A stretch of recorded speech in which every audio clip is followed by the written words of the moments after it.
Let's prepare on ILD for arches.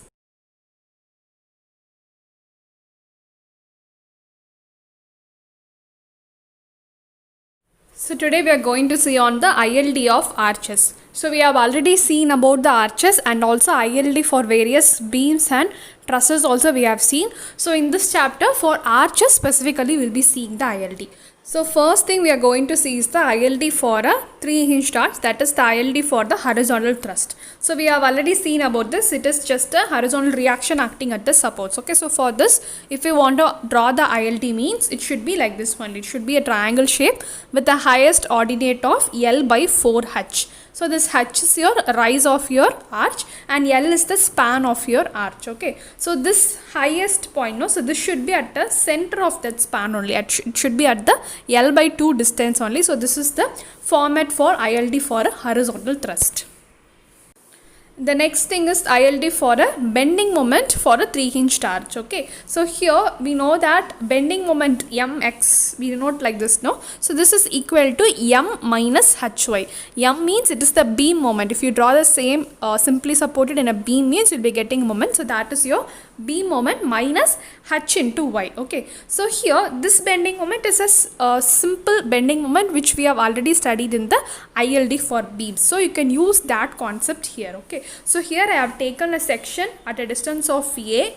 You can take it as x also. Here I have taken as A because this could be considered as A and this could be considered as B. The remaining section could be considered as B. Okay, so if you are taking bending moment at this section means you have to draw a triangle with the highest ordinate at that point at A. Okay, and we know the bending moment ILD for this case, that is x into L minus x by L. That is the formula we have already studied, no? So the same thing only here I have written as A into B by L. You can write it as x into L minus x by L also. So this is for beam moment. Okay, the first term is over now. Now go for the second term. It is minus h into y. For h we know the ILD because just the previous thing we saw, no? So that h I have drawn here. So it is L by 4h into y. Just I am multiplying the y term because it is here. So when you subtract this hy from the beam moment, you will be getting the complete ILD for the bending moment of a 3-hinge arch. So this is your combined effect diagram. So here you will be getting this section as positive and this section as negative because you are minusing hy from the beam moment. Okay, so this is the ILD for this case.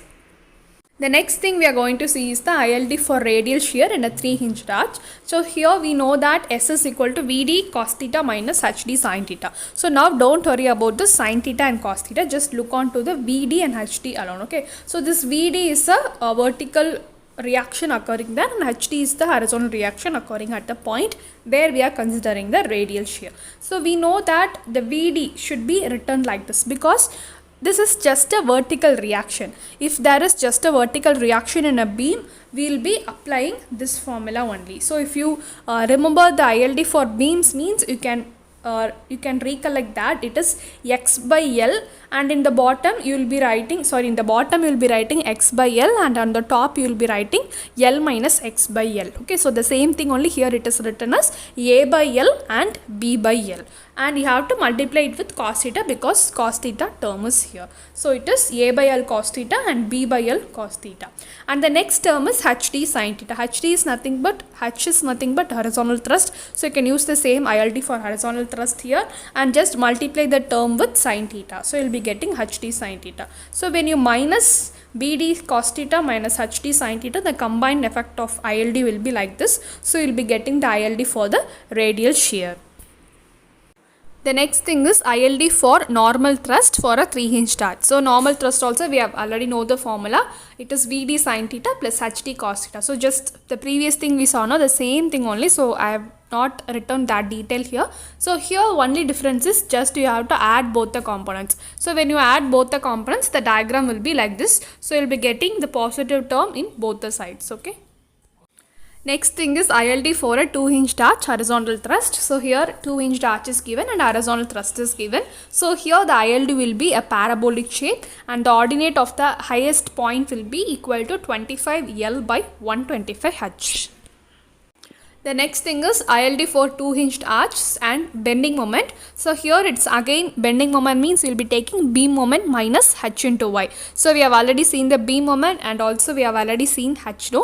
But here the only difference is the h value differs because we have seen a parabolic shape with the value of 25L by 125H. So the same thing only given here.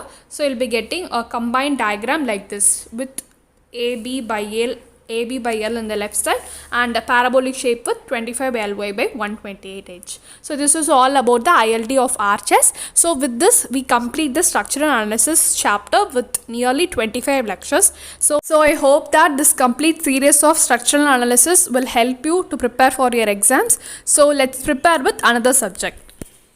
Thank you and keep watching.